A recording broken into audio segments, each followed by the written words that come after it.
What's up guys, welcome back to Dango Vids. So this right here is some PS4 footage recorded with SharePlay.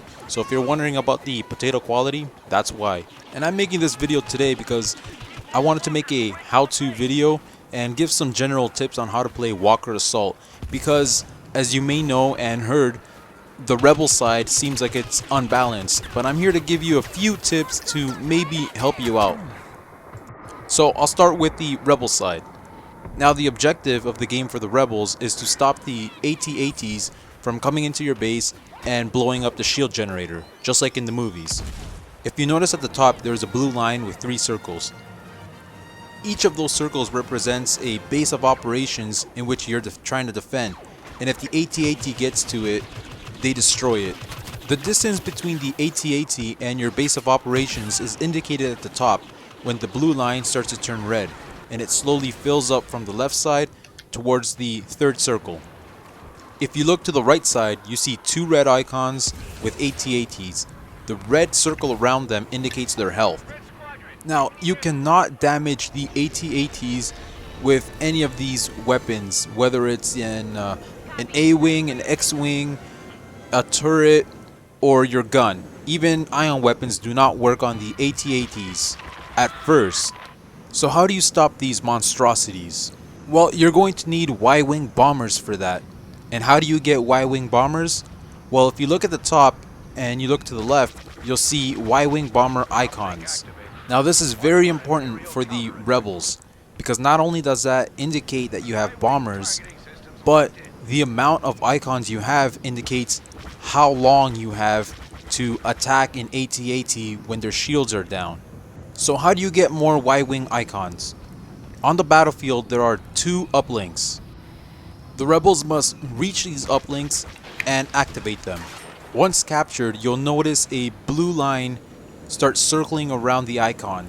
And once it's filled up, you gain a Y-wing icon. But your job isn't done there. You must continue to defend these uplinks so that you can get more icons. So you've gathered all these Y-wing icons.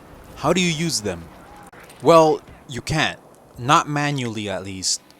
Let's go back to the blue line with the 3 circles. As the Rebels, it's easier to imagine the line as the time you have to stock up on Y-wings. Whereas the circle, it's easier to think of it as a moment of attack when you get to attack the AT-ATs. So when the blue starts filling up with red, once the red reaches near the circle, that's when the Y-wings will automatically come down and drop the shields of the AT-ATs. It is at this moment where you and your teammates need to forget about everything else.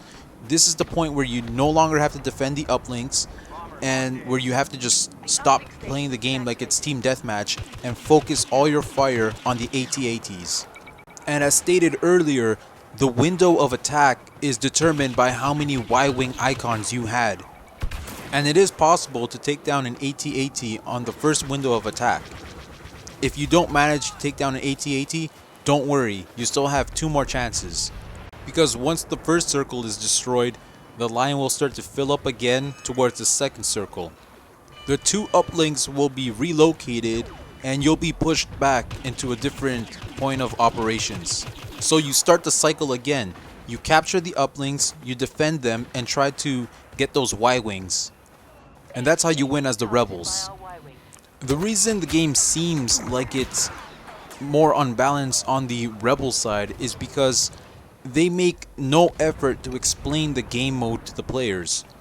Whereas for the Imperial side, it's easy. You go to the uplink and kill any rebels that are trying to grab it. And if they do grab it, go up to the uplink and deactivate it. Then you just keep mowing down rebels and let the AT-ATs do all the work once they get to the objective. Alright, so I hope that clears up some misunderstandings on the rebel side of Walker Assault. So get back in there as a rebel with your chin up high, because you're a strong independent rebel who don't need no Imperial to put them down. So that concludes the how-to part of this video. What I'm going to talk about next is just some general tips that might be able to help you a little bit more out there as the Rebels. Okay, so let's start with loadouts. When you're the Imperials, you can set your loadout to more of like an attack base. So you can put on your sniper rifle, you can put on your thermal grenades, and you can put on your jetpacks. However, as the rebels, you want to think a little bit more defense based and a little bit more tactical as well. So generally, you'll want to focus more on ionized weapons, because where the thermal grenade is good against the infantry, ionized weapons are good against shields and they're good against vehicles. As the rebels, you will be dealing with a lot of enemy vehicles. It's also good to have a jetpack as the rebels as well, because this way you can close the distance between yourself and the objective quickly. You may also want to take advantage of the fact that you may have a partner out in the battlefield, so you can switch between your equipment cards and their equipment cards. So if you're playing with a friend, you could both collaborate on who is going to carry what. So your friend could carry a personal shield and perhaps an assault based weapon card. This way, if you have a personal shield, it could help you a little bit more when you're defending the uplinks, and the assault based weaponry can help you a little bit more against infantry.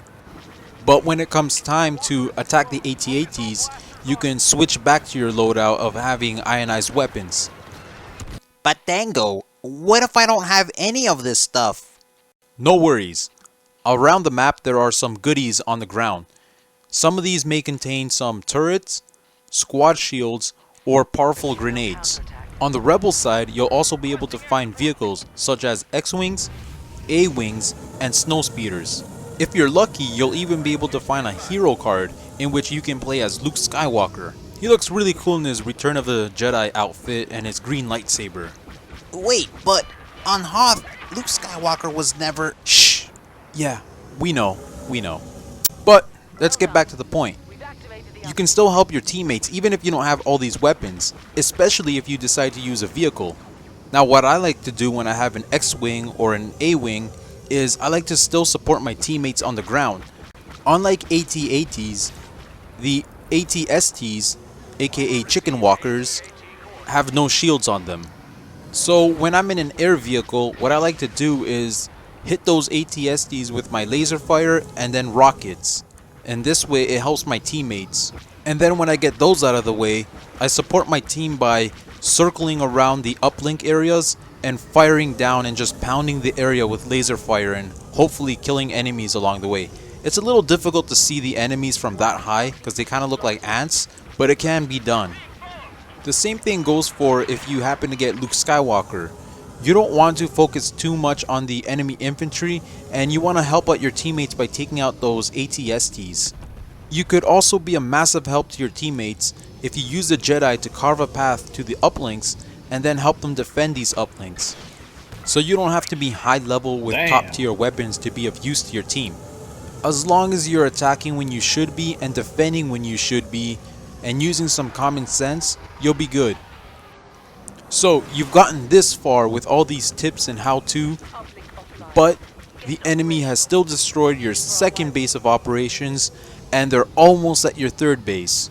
Worst case scenario, they have two AT-ATs with a big chunk of health to them. Generally, I tell you that you're screwed. However, I found something out, but I thought my eyes were maybe deceiving me, so I double checked to make sure, and what I found out was pretty awesome. So what had happened was I crashed and died in an A-Wing. Then luckily I found a Snowspeeder and decided to use it. I had never used it before, so I just decided to go out and assist my teammates by taking out AT-STs and waiting for that window of attack to open up so we could take out that last AT-AT.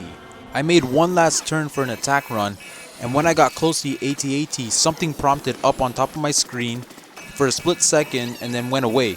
I thought it was perhaps my imagination, but I decided to look it up online and see if maybe that the Snowspeeder had a tow cable on it, and it did.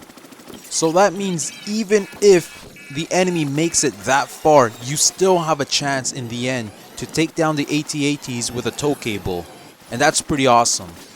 I hope this video has helped all you guys out from the perspective of the rebels, and I hope it gives you rebel fighters out there a fighting chance. So if you liked the video, hit the like button. If you want to see more, subscribe, and if you have any questions and or opinions, leave a comment down below. I really enjoyed making this video for you guys, and thank you all for watching. I'll see you guys on the next Dango vids. And may the force be with you, The main power always. ship is about to sustain heavy damage. Stop that walker.